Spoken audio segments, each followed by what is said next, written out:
जी नमस्ते, मैं कुमार गुड्डू। सारे पत्रकार बंधुओं को मेरा प्रणाम। और जो व्यूअर्स हैं, जो हमारी बातों को सुन रहे हैं, मुझे देख रहे हैं, उनको भी मेरा प्रणाम।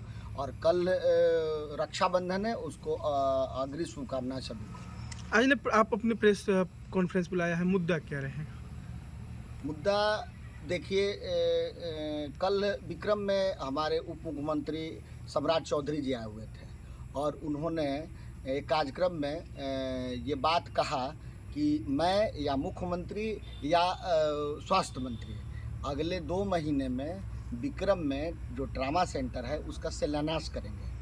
थोड़ा सा मुझे शिलान्यास वाला शब्दों पे मुझे समझने में दिक्कत हो रही है कि किसी कार्य का शुभारंभ करने के लिए शिलान्यास किया जाता है और अगर कोई चीज़ पहले से बना हुआ है, 20 साल से ट्रामा सेंटर खड़ी है बन के और उद्घाटन की बाट जो रही है, फिर उसमें शिलान्यास की बात कहाँ से आती है? अगर उनका ये कहना है कि शिलान्यास का मतलब उद्घाटन है और अगले 2 महीने में, मतलब पिछले 17 तारीख को, मतलब पिछला कल 17 तारीख था, 17 अगस्त को उन्होंने कहा है और टाइम लिया है 17 अक्टूबर तक। तो मुझे इस पे ये कहना है कि ये तो विक्रम के जनता के लिए एक बहुत बड़ी सौगात है और इसके लिए उनको धन्यवाद बोलूँगा। मगर कहीं ऐसा न हो कि यह चुनावी वादा के तौर पे रह जाए और वह ये जो उनका वादा है चुनाव आचार संहिता का भेंट न चढ़ जाए। ऐसा क्यों लगता है? क्योंकि उनके कभी विक्रम से प्रत्याशी रहे अतुल कुमार ने भी कह दिया है कि बीजेपी जो कहता है वो करता है। अगर उप मुख्यमंत्री ने कह दिया है तो आप निश्चिंत रहें, ट्रामा सेंटर बनेगा, हर हाल में 2 महीने के बाद चालू होगा। मेरा आपसे अनुरोध है कि उन्हीं लोगों से कल आप लोग एक बार मिले और पुनः इस बात को आप पूछें कि शिलान्यास का मतलब क्या होता है।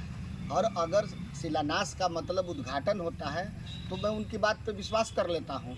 और मेरा कहने का संदर्भ ये है कि अपुष्ट सूत्रों से मुझे भी पता चला है कि अगले 4 अक्टूबर का जो 2 विधानसभाओं में चुनाव हो रहा है ना, उसका रिजल्ट आने के बाद और अपने बिहार में 3 सितंबर को राज्यसभा का 2 जो सीट खाली है उसका चुनाव होना है। ये दोनों प्रक्रिया होने के बाद लगभग 15 नवंबर 20 नवंबर के बाद से और जनवरी व्यवसायी वर्ग है उनसे एक बड़ी राशि के रूप में होल्डिंग टैक्स भी लिया जाता है, लेकिन होल्डिंग टैक्स लेते तो हैं बट उनको जो सरकारी दुकान आवंटन किया होता है वो नहीं होता है। इसके वजह से व्यवसायी वर्ग को खासी परेशानी होती है अपना व्यवसाय करने में। इसको आप कैसे देखते हैं? देखिए, विक्रम को आप बढ़िया से देखिएगा तो सबसे बड़ा है जाम की बहुत समस्या है। जो भी छोटा छोटा वेंडर दुकानदार हैं, फल वाले, सब्जी वाले रोड पे ही बेचते हैं। नगर परिषद बन जाने पे ये नगर परिषद को इसीलिए बनाया जाता है कि उस बाज़ार चट्टी पे जितने दुकानदार हैं उनको अलग से दुकान बना के दिया जाए और वो लोग एक व्यवस्थित तरीके से उसको व्यवसाय को चलाएं। इससे जनता को भी राहत होती है। अगर रोड पे वो नहीं लगाते तो इतनी जाम नहीं होती। ये तो सरासर मतलब एक नेग्लिजेंस का मामला है, इस पे ध्यान देना चाहिए। और विक्रम को अगर सुंदर और स्वच्छ और उन्नत बनाना है तो इन सब क्रियाओं को करना पड़ेगा जो दूसरे स्टेट में हो रही है। आप जनसुराज पार्टी के हैं, विक्रम को बेहतर और सुंदर बनाने की बात कर रहे हैं। आपको अगर यहाँ का प्रतिनिधित्व करने को मिलता है तो विक्रम को सुंदर बनाने के लिए क्या कुछ आपके मन में? देखिए, विक्रम में जो भी करना है एक 0 से शुरू करना है। आप देख लीजिए, आप बीटा को देख लीजिए और पालीगंज को देख लीजिए, दोनों एक टाइम में 2000 के लगभग में दोनों सामान्य स्थिति में था।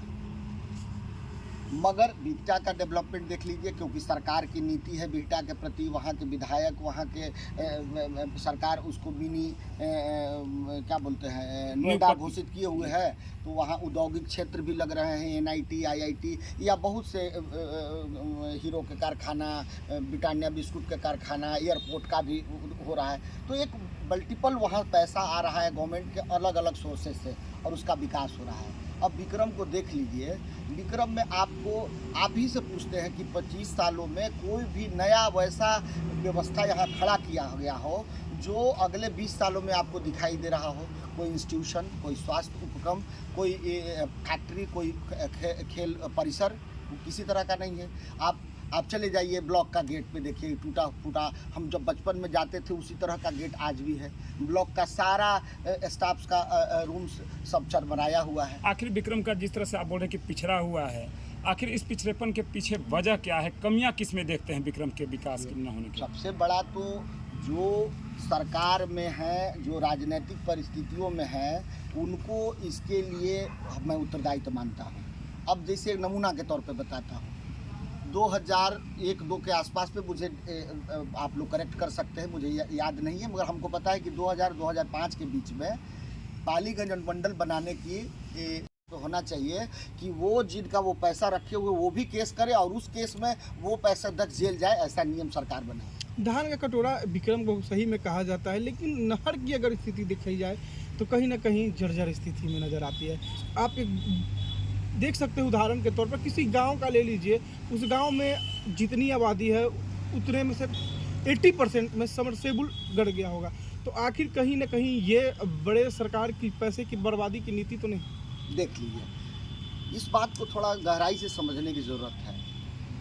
आपने 2007-8 से बड़ी नहर में पानी का धीरे धीरे हर साल कम मात्रा में आते हुए आपने देखा होगा, और उसी समय से 10 से बारिश का भी जो है, जो जितना सेंटीमीटर मिलीमीटर होना चाहिए था वो पर्याप्त मात्रा में नहीं होती है। सरकार की नीति को देखिए, आप अरबों रुपए खर्च करते हैं फ्लाईओवर बनाने में, अरबों रुपए रोड बनाने में, अरबों रुपए आप अन्य कंस्ट्रक्शन में खर्चे करते हैं, मगर मूल समस्या नहर में पानी की है। उसका मेन कारण है इंद्रावती डैम का जो पानी रखने की क्षमता है उसमें बहुत गिरावट आ गया है। 30-40 सालों में उसमें बहुत मात्रा में गाद भर जाने की वजह से उसका लोडिंग कैपेसिटी जो है ना, पानी ग्रहण की क्षमता घट गई है। सपोज डेट अगर 100 लीटर पानी जहां पहले जमा होता था, अब 30 लीटर ही जमा हो पा रहा है, तो उससे भी पानी देने में उनको असुविधा होती, क्योंकि डैम पे पानी है ही नहीं। सरकार को अगर विक्रम, औरंगाबाद से लेकर और पटना के लोगों के आर्थिक उन्नति और उनके जीवन को अच्छा बनाने का अगर दृष्टिकोण रखती है, तो इंद्रावती डैम का बहुत जल्दी से जल्दी उसको अत्यधिक पानी ग्रहण करने की क्षमता का विकास हो। और अब मान लीजिए कृषि के लिए पानी आपको नहीं चाहिए, मगर पानी पीने के लिए तो पानी चाहिए। वही वाटर लेवल रिचार्ज वर्षों से अंग्रेज़ों के ज़माने से नहर के पानी से होता था। बड़ी नहर से आया, फिर छोटी छोटी नहरों में पानी आया, हर एक गांव में पानी गया, वाटर रिचार्ज हो गया, उससे लोगों को पानी पीने की को मिलता था। हम लोग उस चीज़ों को देखे हुए हैं। 47 साल उम्र है, हम लोग कुआं से पानी भरे हुए हैं, फिर चापाकल आया, हैंडपम्प आया, फिर बड़ा सा पंप आया, फिर अब सबमर्सिबल आया, अब उससे भी बड़ा 500 फीट वाला आ गया। आखिर धरती को कितना नीचे से पानी आप खींचना शुरू करिएगा? इसको जब तक रिचार्ज सरकारें अपने मत से नहीं करेगी, सरकार जगह जगह पे तालाब खनवाए, उसका आहार पहने, उसका बढ़िया से पानी ग्रहण करने की क्षमता को विकसित करे, और नहर के डैम को उचित रख रखाव रखते हुए उसको पानी का डिस्ट्रीब्यूशन का सही व्यवस्था बनाए। इसके अलावा कोई उपाय नहीं। गुड्डू, एक सवाल और है मेरा। विक्रम नगर परिषद का परिसीमन हो गया लगभग 5-10 वर्ष पहले।